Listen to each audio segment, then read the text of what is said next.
Hello student, आपका हमारे इस यूट्यूब चैनल पे स्वागत है। आज हम क्लास 12 की चैप्टर 5 रिटायरमेंट ऑफ पार्टनर का प्रैक्टिकल क्वेश्चन किस प्रकार किया जाता है, आपको मैंने पिछले वीडियो में रिटायरमेंट पार्टनर क्या होता है, क्या कॉजेस है, गुडविल का ट्रीटमेंट क्या किस प्रकार किया जाता है, गेनिंग रेशो किस प्रकार निकाला जाता है, उसका मैंने बताया। अब मैं एक प्रैक्टिकल क्वेश्चन एग्जांपल देके जो आपको वीडियो में स्क्रीन में मिल जाएगा, उस क्वेश्चन को किस प्रकार एग्जाम हॉल में प्रैक्टिकल क्वेश्चन को सॉल्व करना है।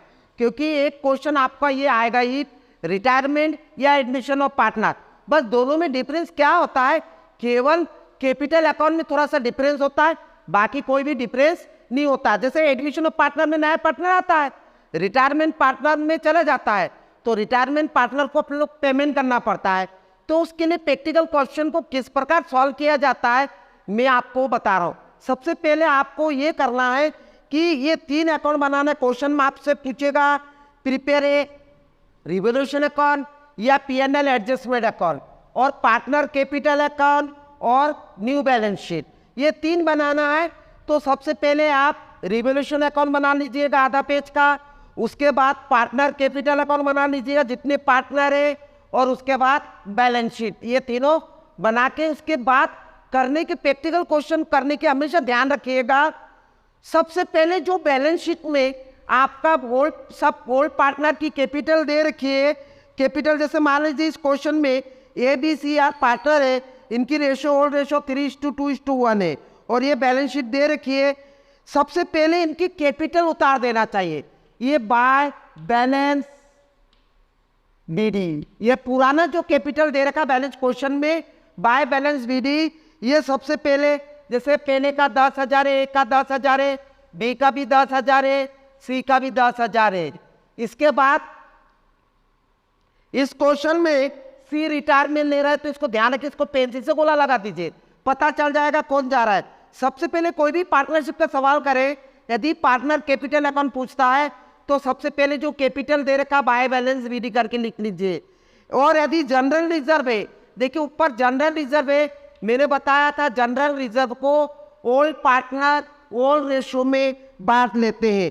तो जनरल रिजर्व आपका दे रखा है 6,000 दे रखा है, 6,000 को ओल्ड रेशो आपका दे रखा है 3:2:1, यानी 3/6, 1/6, 2/6। तो इसको सॉल्व करेंगे, इसका आएगा 3,000, इसका 2,000 और इसका 1,000। यानी इस रेशो में आपका 6 का डिवाइड करेंगे, 3 का इंटू कर देंगे, 6 का डिवाइडेड करेंगे, 2 का इंटू कर देंगे। तो इसी तरह ये जनरल रिजर्व, यदि पहले से P&L भी दे रखा है, प्रॉफिट एंड लॉस भी दे रखा है, प्रॉफिट एंड लॉस भी इधर ही बांट देना, इधर है तो इधर बांटना, इधर है तो इधर।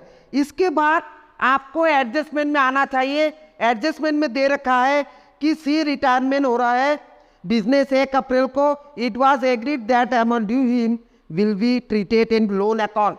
जो पार्टनर चला जा रहा है, जैसे सी जा रहा है, तो इसकी जितनी भी पेमेंट है उस पेमेंट को लोन अकाउंट में डालना है। ठीक है, इसने लोन में बोला तो आप लोग आखिरी में देखेंगे। इसके बाद एडजस्टमेंट देखना चाहिए, ये एडजस्टमेंट बोला है प्रोवाइड, पहला बोला है reserve 5% on debtor on for doubtful debts. जो बैलेंस शीट में डेटर दे रखा है, देखिए ऊपर बैलेंस शीट में डेटर दे रखा है, डेटर दे रखा है 9,000, 9,000 का 5% provision for doubtful banana. Provision for doubtful का मतलब देनदारों में कमी हो गई, डिक्रीज हो गई, तो डेटर मतलब असेट में डिक्रीज हो गई, तो DR में लिखना 2BDR। कितना परसेंट? 9,000 का 5% बोला है, तो 9,000 का 5% 450 आएगा, ये डिक्रीज हो गई। इसी तरह बैलेंस शीट में हाथों हाथ आप यहाँ बैलेंस शीट में डेटर जो 9,000 दे रखा है, 9,000 में से 450 माइनस करके तो कितना आएगा 8,550, ये लिख दीजिएगा। यानी जितनी भी असेट्स डिक्रीज हो गई तो इधर, और माइनस करके वहाँ लिख दीजिएगा बैलेंस शीट में। हाथों हाथ लिख देंगे तो आपको गलती होने की संभावना नहीं होगी, बैलेंस शीट ऑलरेडी मिल जाएगी। नहीं तो आप पहले रिवोल्यूशन करेंगे फिर कैपिटल, तो आपका वो बैलेंस शीट में बहुत तकलीफ आएगा, समय का वेस्ट होगा। तो तीनों साथ में बना लेना है और हाथों हाथ एडजस्टमेंट करना है। जैसा पहला एडजस्टमेंट बोला है डेटर पे 5% बनाना, तो हमने डेटर पे 5% निकाल दिया, माइनस कर दिया, और वो असेट्स में से माइनस करके लिख दिए। दूसरा एडजस्टमेंट बोला है रिड्यूस स्टॉक बाय 5%, यानी स्टॉक भी 5%, स्टॉक असेट से असेट स्टॉक पहले का दे रखा है 7,000 का 5% कमी हो गई, तो टू जितनी भी कमी हो गई 5% कमी हो गई तो 5% ही लिखना है। तो स्टॉक कितनी की है 7,000 की है 5%, तो 350 कमी हो गई। और बैलेंस शीट में एज इट इज इसी तरह स्टॉक भी डायरेक्ट माइनस करके 7,000 में से 350 माइनस डायरेक्ट भी आप लिख सकते हैं, तो 6,650 रुपये आपकी बैलेंस शीट में आ जाएगी माइनस करने के बाद। इसी तरह नेक्स्ट इसी में दे रखा है, फिर मशीनरी भी 10% डिक्रीज हो गई। ऊपर मशीनरी 6,000 का है, 6,000 का 10%, तो ये कितनी हो गई 600, तो टू मशीनरी करके 6,000 का 10% कम हो गई, तो 6,000 का 10% 600 रुपये। और एज इट इज मैंने आपको बताया ये रिड्यूस हो गई या इंक्रीज हो गई, रिड्यूस हो गई तो माइनस करके लिखेंगे, इंक्रीज हो गई तो ऐसे मशीनरी तो कितनी थी 6,000 का 10% माइनस 600 चली गई, तो 5,400 एज इट इज आपको ऐसे माइनस करके लिख लेना है। डिक्रीज हो गई तो माइनस करके लिखना है, इंक्रीज हो तो जोड़ के लिखना है। और ये रिवोल्यूशन का रूल है, आपको मालूम है रिवोल्यूशन को P&L एडजस्टमेंट भी बोलते हैं क्वेश्चन में, तो रूल वही है, असेट्स में कमी इधर, असेट में इंक्रीज होते इधर, असेट डिक्रीज लाइबिलिटीज इंक्रीज होते इधर, लाइबिलिटी डिक्रीज होगी तो इधर। इसी तरह next adjustment factory building to be revalued 15,100, revalued का मतलब आज उसकी कीमत 15,100 हो गई। ऊपर देखिए बिल्डिंग दे रखी है, पहले की 14,000 थी, अब 15,000 रिवैल्यू हो गई 15,100 रुपये, तो 1,100 रुपये क्या हो गई इंक्रीज हो गई। तो इंक्रीज हो गई तो कहाँ लिखेंगे बाय बिल्डिंग, है ना, बाय बिल्डिंग कितने लिखेंगे 1,100 रुपये इंक्रीज हो गई। और बैलेंस शीट में बिल्डिंग 15,100 बढ़ा के लिखेंगे, बिल्डिंग 15,100, ठीक है ना। बैलेंस शीट भी आता हो आप, इंक्रीज हो गई तो जोड़ के लिख दीजिए, डिक्रीज हो तो घटा के लिख दीजिए। अब देखिए नेक्स्ट एडजस्टमेंट बोला है goodwill of the firm is valued. Valued का मतलब मैंने आपको पिछले वीडियो में बता दिया है कि ये मेन ध्यान की गुडविल गुडविल गुडविल वैल्यूड दे रखा है। वैल्यूड का मतलब ये वर्किंग नोट में वैल्यूड दे रखा है कितना 15,000, तो मैंने आपको बताया था वैल्यूड दे रखा मतलब पूरी फर्म की गुडविल है। तो जाने वाले पार्टनर कौन जा रहा है सी जा रहा है, सी का रेशो कितना है, सी का रेशो देखिए 1/6, तो 15,000 का 1/6 कितना आएगा, 15,000 का 1/6 निकालिए 2,500। ये 2,500 को ए और सी कौन से रेशो में देंगे गेनिंग रेशो में, तो अब आपको गेनिंग रेशो निकालना पड़ेगा। मैंने आपको बता चुका हूं गेनिंग रेशो कैसे निकालते, मैं आपको फिर से मैं बता रहा हूं। देखिए गेनिंग रेशो, गेनिंग बराबर न्यू माइनस ओल्ड, ठीक है। अब देखिए क्वेश्चन में आपको बोल रखा नीचे दे रखा है 5th number adjustment A and B will continue to carry on the business and shall share profit and loss equally, यानी फ्यूचर रेशो क्या बोल रहा है इक्वली, यानी ए और बी का इक्वली, यानी तो 1/2 1/2, यानी इक्वली न्यू रेशो आपको दे रखा है। ओल्ड रेशो क्वेश्चन में है, तो आप लोग गेनिंग पहले ए का निकालेंगे, न्यू रेशो 1/2, और इसका ओल्ड रेशो ए का ओल्ड रेशो है आपका 3/6। इसको सॉल्व करेंगे, मैंने आपको बताया इसका एलसीएम निकालेंगे कितना आएगा 12, 12 में 2 का डिवाइड करेंगे कितना आएगा 6, 6 का ऊपर इंटू करेंगे 6, 12 में 6 का डिवाइड करेंगे 2 का ऊपर उसमें इंटू करेंगे 3 में तो 6, तो ये हो गई 0, यानी कोई गेन नहीं है इसको, ए को कोई गेन नहीं करेगा। इसी तरह बी का ओल्ड रेशो न्यू रेशो 1/2 और ओल्ड रेशो दे रखा है 2/6, इसको एलसीएम वही 12 में 2 का डिवाइड करेंगे 6 का ऊपर 1 में इंटू करेंगे 6, 12 में 6 का डिवाइड करेंगे 2 का ऊपर इंटू करेंगे कितना आएगा 4, तो 2/12, यानी 2/12 का ये गेनिंग करेगा, कौन करेगा बी करेगा। तो बी को 2/12 को इसको भी और छोटा कर सकते हैं, 2 1 जा 2 2 6 यानी 1/6 को ये बी पेड करेगा, किसको सी को, ध्यान रखिए ये मैंने आपको निकाला। अब अपन लोग इसको गेनिंग रेशो में कौन पेड करेगा? ये 2500 को ए नहीं पेड करेगा, क्योंकि ए ने तो गेन करा ही नहीं। ए और बी है तो बी यानी सी को पेड करेगा। कौन करेगा? बी पेड करेगा, क्योंकि बी का गेनिंग है। तो ये जो गुडविल है ये बी को देगा, बी देगा किसको? सी को। तो बाय लिखेंगे, बाय बीस कैपिटल अकाउंट और सी में पैसा 2500। आप देखिए, ध्यान रखिए गुडविल का ट्रीटमेंट करना।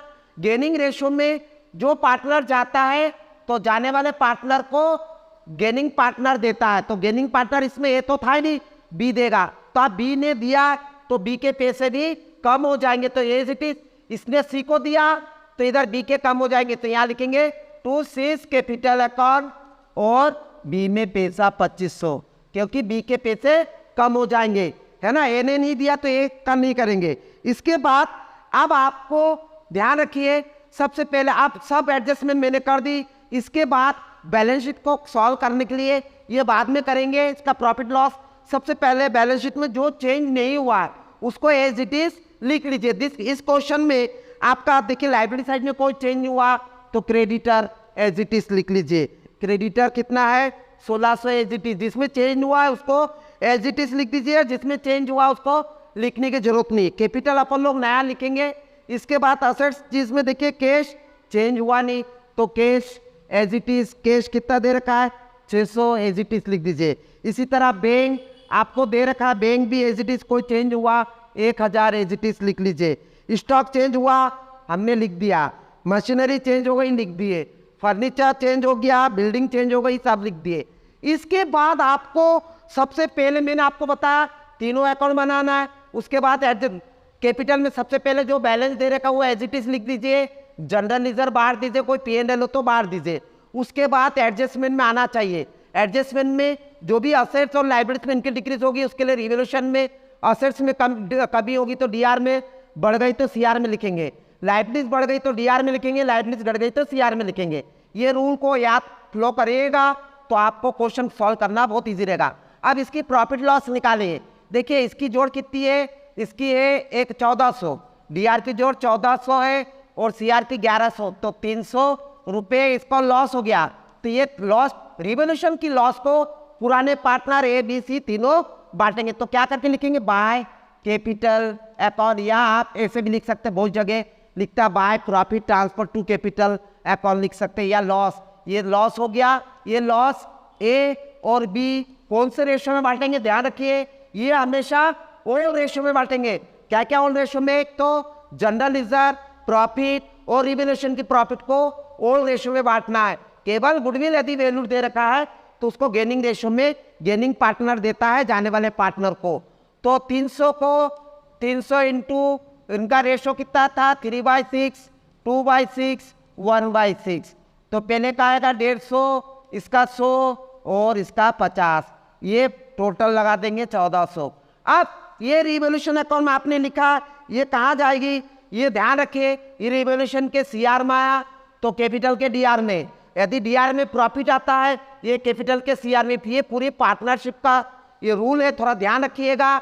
रिवोल्यूशन का यदि इधर आता है प्रॉफिट तो कैपिटल के इधर लिखना है, इस खाते का नाम लिखना है, और इसका इधर है तो इसका इधर लिखेंगे। क्या करके लिखेंगे? देखिए CR में आया तो DR में लिखेंगे। टू रिवोल्यूशन अकाउंट ब्रैकेट में लिख सकते हैं लॉस, इसका 150, 100 सॉरी 50। इसके बाद क्या करते हैं? जो पार्टनर चला जाता है, जैसे C चला गया तो C की टोटल जोड़ लगाइए। पहले जो पार्टनर चला जाता है उसका मैंने गोला पहले लगा दिया। तो देखिए C की टोटल, CR की टोटल है 10, 11, 12, 13,500।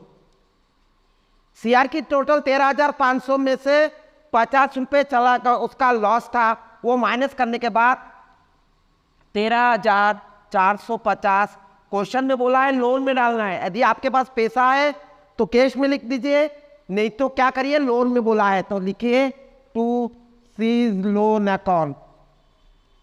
सीज लोन अकाउंट 13,450 और टोटल लगा दीजिए 13,500। और ये जो लोन है ये लोन को भूल लिखना मत भूलिएगा, बैलेंस शीट में लिखेगा सीज लोन अकाउंट।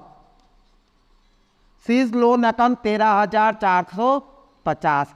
अब इसी तरह बी और सी ए का टोटल लगाइए, 10,000 दो 12,000 है इसका बी का, और ए का 13,000 है टोटल। अब क्या करेंगे, 12,000 में से इसकी टोटल डी आर की टोटल बी की 12,000 में से 2,500 2,600 चला गया तो आया कितना है 10,000 9,400।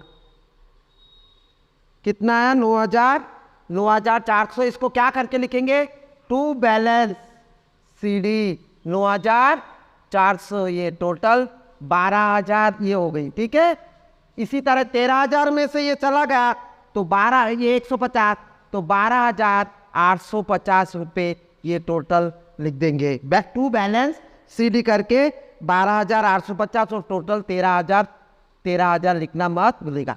अब ध्यान रखिए, अब ये बैलेंस शीट में ये वाला कैपिटल जाएगा ए और बी का जिसका बचा है, तो यहाँ पर आप कैपिटल अकाउंट करके अंदर ए और बी, क्योंकि ए और बी बचा है तो ए का अंदर लिखेगा 12,850 और सी का 9,400 रुपये टोटल बाहर आप कर दीजिएगा बैलेंस शीट में 22,250। कितना 22,250। अब आखिरी में क्या करिएगा, आपको मालूम है बैलेंस शीट की दोनों साइड टोटल मिलना चाहिए और दोनों साइड की टोटल आप लगा लीजिएगा 37,300 द टोटल दोनों साइड 37,300।